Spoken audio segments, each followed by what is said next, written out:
There's a kind of pain that doesn't show on the surface. No scars, no blood. Just a silent heaviness in your chest that won't go away. That's the pain of a broken heart. And if you're here, chances are you know exactly what I mean. Maybe you've been crying in silence, smiling for others while collapsing inside.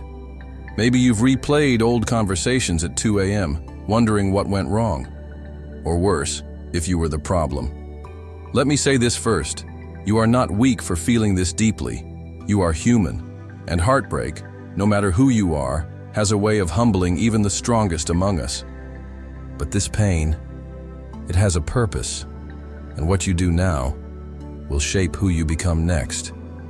Because healing a broken heart isn't just about moving on. It's about coming home to yourself. It's about learning to be whole again, even when someone else took a piece of you with them. So in this video, I'm going to walk you through the steps, mindsets, and truths that can truly help you heal. Not just patch things up, but transform this pain into power. If you stay with me until the end, you won't just learn how to survive this, you'll learn how to rise from it. Let's begin. Section 1. Feel it to heal it. Everyone wants the pain to stop. That empty feeling in your chest, the pit in your stomach, the random waves of sadness that hit you out of nowhere. Most people try to escape it with distractions, rebound relationships, overworking, or pretending it doesn't hurt. But here's the uncomfortable truth. You cannot heal from something you're still avoiding. You have to feel it fully. Because healing isn't pretty, it's messy. Some days you'll be fine, and other days, one random song or smell will knock the air out of your lungs. That's normal. That's part of it. This heartbreak, it's not a sign that something is wrong with you. It's a signal that something you cared deeply about shifted, ended, or was taken from you. And mourning that loss, no matter what others say, is valid. Cry if you need to. Scream into your pillow. Write angry letters you'll never send. Let the emotion move through you instead of bottling it up. Because emotions that are suppressed don't disappear. They rot. They turn into bitterness, anxiety, numbness. And that will follow you into your next relationship, your work, your friendships. But when you sit with your sadness, when you stop running from it, something beautiful happens. It loses its power. You begin to understand yourself. You begin to notice patterns. You start peeling back the layers, and underneath all that pain, there's truth. Maybe the relationship ended, but it revealed your unmet needs, your people-pleasing tendencies, your fear of abandonment. That's gold. That's insight you can grow from. So don't skip this step. Don't fast forward your healing. If you really want to move forward, not just mask the pain, then give yourself permission to grieve, not forever, but long enough to honor what you lost, and to find yourself again in the process. You don't heal by pretending you're okay. You heal by giving yourself grace and space to not be okay. You don't owe the world strength right now. You owe yourself honesty. Section 2. Break the illusion of closure. We're told we need closure to move on.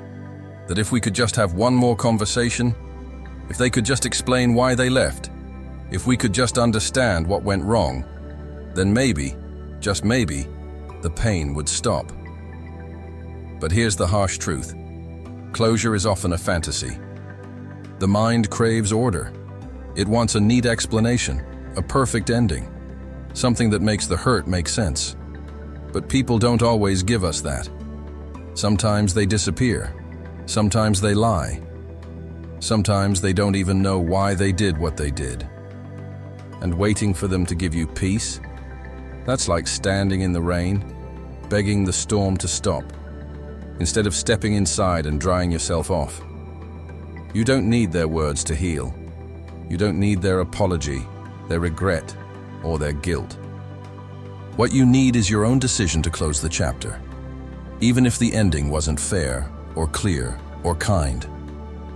Closure isn't something they give you. It's something you give yourself. Take a moment, and really sit with that. Because I know the voice in your head is saying, but I need to know why. I need to understand what I did wrong. I need to know if they ever truly loved me. And that's normal.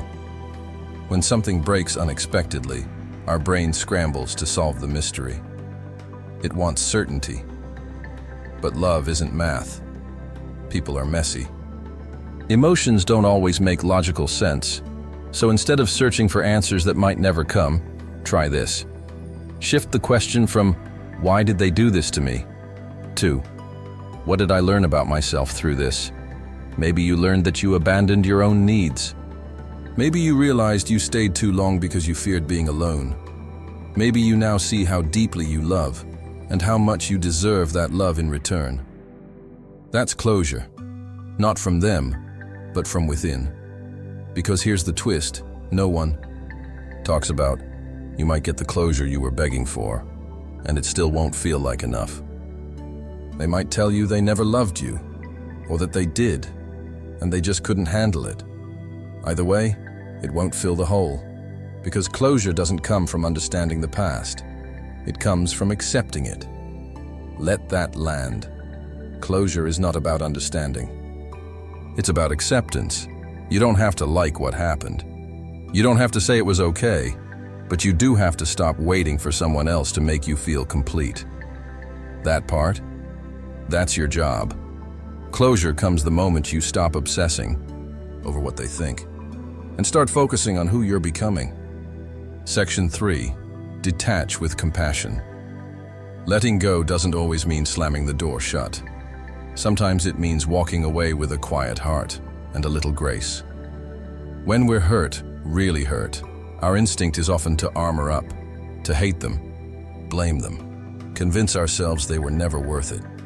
It feels easier to heal through anger than to sit in sadness. But here's the thing. Detachment isn't about bitterness.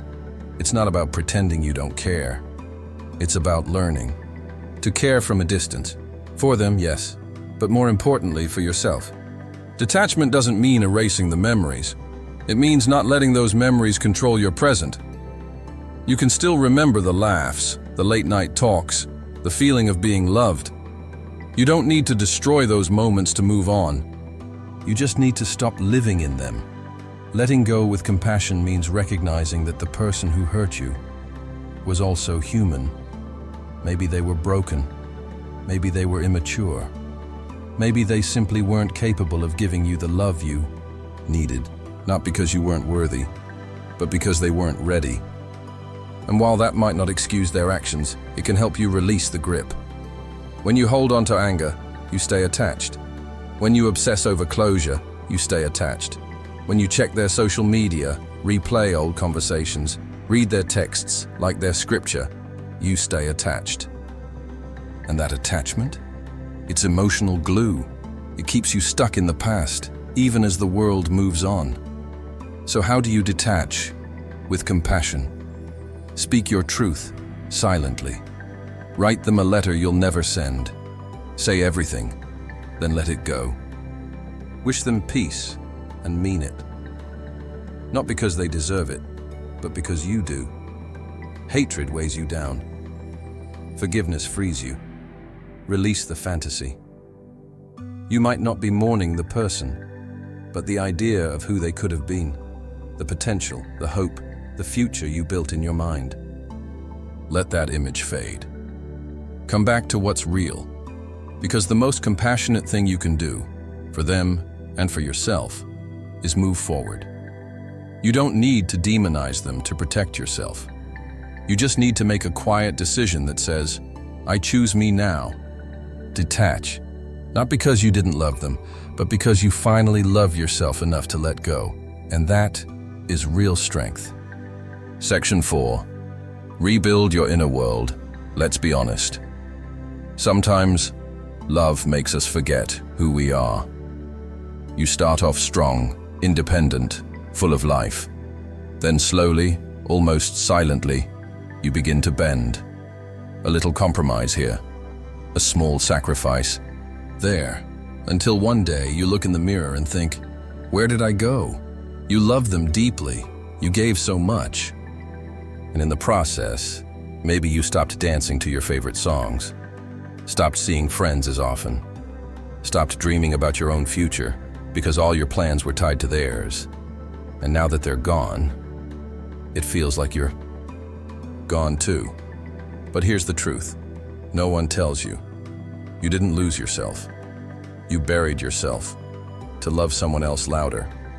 And now, it's time to dig you back up. Step 1. Start with the smallest spark. Who were you before them? What made you laugh? What made you feel confident? What could you talk about for hours without checking your phone? Rebuilding your inner world starts by reigniting even the tiniest flame. Read a book that once moved you. Take yourself out to that spot you used to love, even if it feels weird, even if it feels empty. Do it anyway, because healing doesn't come with fireworks. It comes with consistency, with tiny, quiet reminders of who you used to be and who you're about to become. Step 2. Reclaim your voice. For too long, you may have walked on eggshells. Maybe you kept silent to avoid arguments. Maybe you held back your dreams to keep the peace.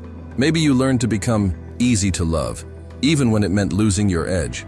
Now, it's time to take up space again. Say what you mean, feel what you feel. Stand in your truth, even if it makes people uncomfortable. Because your voice isn't too much. Your needs aren't too heavy, your feelings aren't inconvenient, they are valid, they are real, and they deserve to be heard, especially by you. Step 3. Redefine what makes you valuable. You are not only valuable when someone loves you, you are not only enough when someone chooses you. You are enough because you woke up today. You are worthy. Because you breathe, you try, you care. Too often, we attach our worth to someone else's attention. But that's a fragile foundation. Because when they leave, your worth feels like it leaves too. Rebuilding your inner world means rewriting that belief. Start telling yourself, I don't need to be chosen to matter. I already matter. I already belong. I already deserve joy. And keep repeating that until your heart finally believes it. This is not about becoming the old you. This is about becoming the real you, the version that doesn't shrink, doesn't settle, doesn't self-abandon for love. You don't need to be who you were before the heartbreak. You just need to become who you were meant to be after it. Rebuild, brick by brick, breath by breath. You're not lost. You're just under construction. And what you're building will be stronger, softer, wiser, and more you than ever before. Section 5. Control the narrative. Let's get real. When a relationship ends, your mind doesn't just let go. It clings. It loops. It rewrites scenes like a movie you didn't want to end. You think about the first kiss, the laughs, the late-night talks. You remember the soft parts. You miss the soft parts. But here's what most people don't tell you. Your memory, it lies to you. When you're in pain, your brain edits the real. It highlights the good. It softens the bad. It turns your ex into this glowing golden version of themselves. A version that may not have ever fully existed, and that's dangerous. Because every time you replay that highlight reel, you're not just remembering, you're reattaching. Step 1. Call out the fantasy. Let's say it plainly. Your relationship wasn't perfect. There were red flags. There were tears you didn't deserve to cry. There were parts of you that had to go numb just to stay. So when your mind starts drifting back to the good times, interrupt it. Say out loud, that's the fantasy talking. Then remind yourself of what was actually happening behind those smiles. This isn't about hate or bitterness. It's about truth. You cannot heal a wound if you keep calling it love. Step 2. Write a new ending if your story was a book. Why are you letting the worst chapter define the whole thing? You get to rewrite this. Instead of saying, they left me because I wasn't enough, say, they left because they couldn't meet me where I was growing. Instead of, I'll never find love like that again, Say, "I've learned what I will never tolerate again." Take the pen back. Stop rereading the last chapter and start writing the next one. Step 3. Remember why it had to end. You didn't lose your person. You lost a version of love that was no longer aligned with your growth. That's not rejection. That's redirection. And sometimes the closure we're begging for isn't a text or an apology. It's a deep breath and a decision to move forward without needing every answer. Yes, it hurts. Yes, you miss who you thought they were. But when you stop romanticizing the past, you make space for a much more powerful truth. You deserved better. Not because they were a villain, but because you were becoming someone who needed more. More honesty, more depth, more peace. This chapter of your life wasn't a mistake. It was a mirror. It showed you where you abandoned yourself. It taught you how much you can endure. And now, it's teaching you how to let go. So next time the memories come up, ask yourself, am I remembering what actually happened or what I wanted it to be? Because you deserve to heal in truth. You deserve to move on without clinging to a version of love that only lived in your imagination. And most of all, you deserve a story that ends in your peace, not your pain. Take the pen, write a new ending, and this time, make sure you're the main character. Section 6. Fall back in love. With you creating new habits, boundaries, and rituals that nurture real self-love and emotional freedom. Let's stop pretending healing just happens. It doesn't. Healing is built, slowly, daily, intentionally, with one powerful commitment. 2. Fall back in love with yourself. Not in a surface, Instagram quote kind of way, but in a soul-deep, unshakable, rebuild your wholeness kind of way. Because here's the truth. No one is coming to rescue you. No text is going to suddenly fix your heart.